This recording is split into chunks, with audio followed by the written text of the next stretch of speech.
Hola muchachos, ¿cómo están? Vamos a ver ahora en esta clase cómo determinar un tamaño de una muestra cuantitativa y una muestra cualitativa.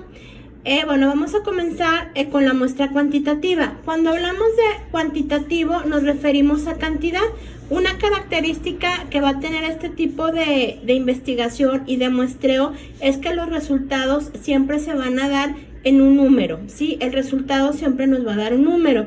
Bueno, este tipo de muestreo se utiliza en poblaciones mayores a 100,000, ¿sí? Cuando tenemos una población mayor a 100,000 personas es cuando vamos a utilizar este tipo de muestreo. La fórmula me dice n, que sería el tamaño de la muestra, es igual a z al cuadrado por p por q sobre e al cuadrado, donde n, pues obviamente va a ser el tamaño de la muestra que quiero conocer, z va a ser la confianza. Para la confianza hay una tabla, muchachos, que ahorita les voy a pasar. P es la probabilidad a favor, Q es la probabilidad en contra y E sería el porcentaje de margen de error que vamos a tener. Bueno, vamos a empezar ya con lo que es nuestro problema, ¿sí? Este es el problema que vamos a determinar. Dice, perdón, tenemos una población de 150,000 amas de casa, ¿sí? De esas amas de casa queremos hacer un estudio de mercado para conocer si utilizarían un detergente nuevo. La confianza esperada en el estudio es del 95%.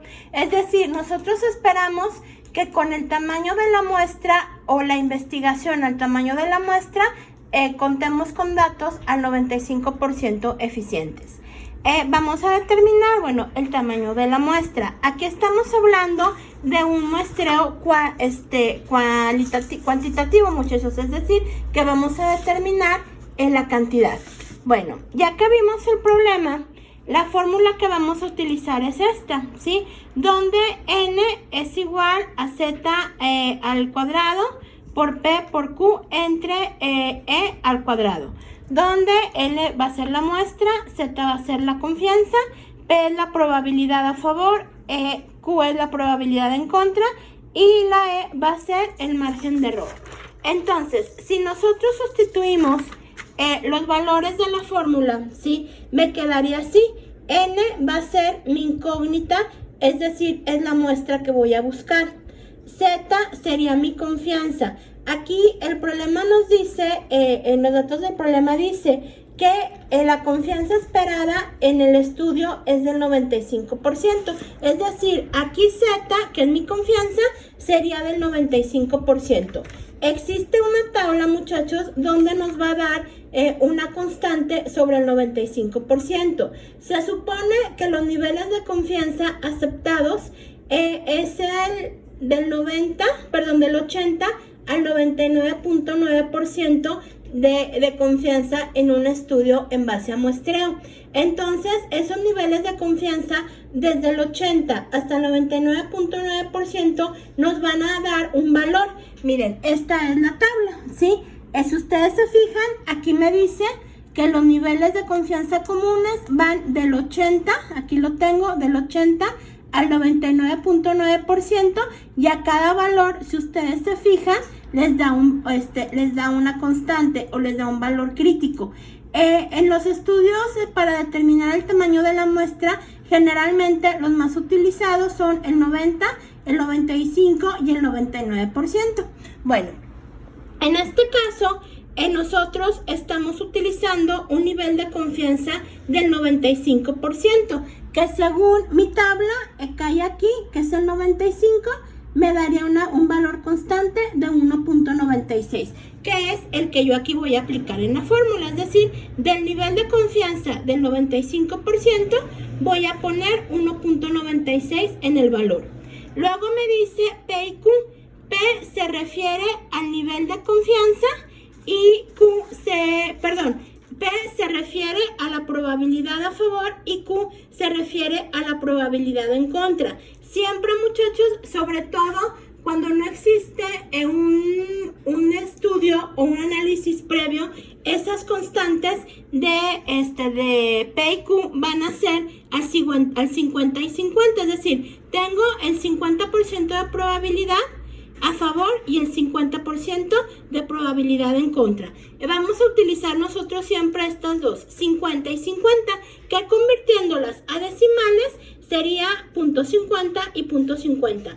¿Cómo llego a este .50? Lo que hago es que es el 50% entre 100, ¿sí?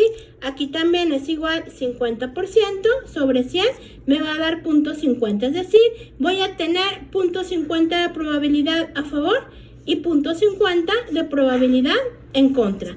El margen de error, si me está diciendo el problema que el 95% es mi valor de confianza, entonces la diferencia entre el 95 y el 100% son 5%. En este caso, ese sería mi margen de error. Y convirtiéndolo igual, es 5%, ¿sí? Aquí es un 5, entre 100, me va a dar un valor decimal de .05, ¿sí? Entonces, ahora ya tengo todos mis datos para poder ingresar mi fórmula. Mi fórmula, muchachos, me dice, sí se ve bien, ¿verdad? Me dice que N es igual a Z al cuadrado por P por Q entre E al cuadrado, ¿sí? Esta sería mi fórmula. Entonces, aquí lo que voy a hacer es que voy a sustituir mis valores. N me dice que Z al cuadrado. Z, ¿cuánto es? Es 1.96. Sería Z es igual a 1.96 al cuadrado, que va a multiplicar a P, que es 0.50, y que va a multiplicar a Q, que es 0.50, ¿sí? Sobre el margen de error, que en este caso mi E corresponde a .05.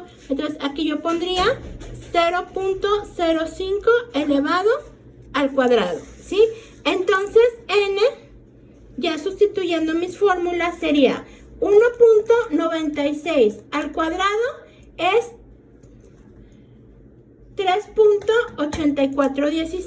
Aquí lo voy a poner 3.8416, ¿sí?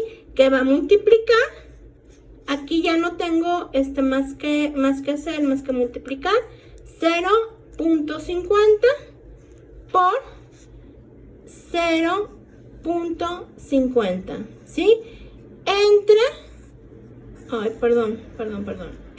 Me voy bien chueca.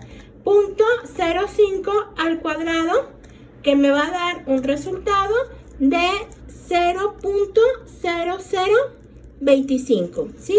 Entonces aquí ya hago mi operación aritmética, ¿sí? Dice que va a ser 3.8416 por .50 por .50, me va a dar 0.9604, ¿sí?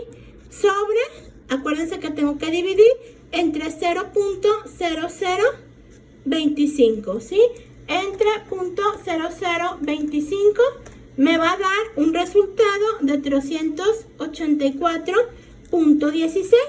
Entonces se supone que para nosotros poder hacer este estudio de mercado tendríamos que tener un muestreo de las 100,000 personas de 384 personas, ¿sí? Si aquí fuera el decimal más de 50, lo redondearíamos a 385, pero como es menos de 50, lo dejamos en 384. Entonces, mi muestra para este problema, yo debo de considerar 384 personas, es decir, a 384 personas de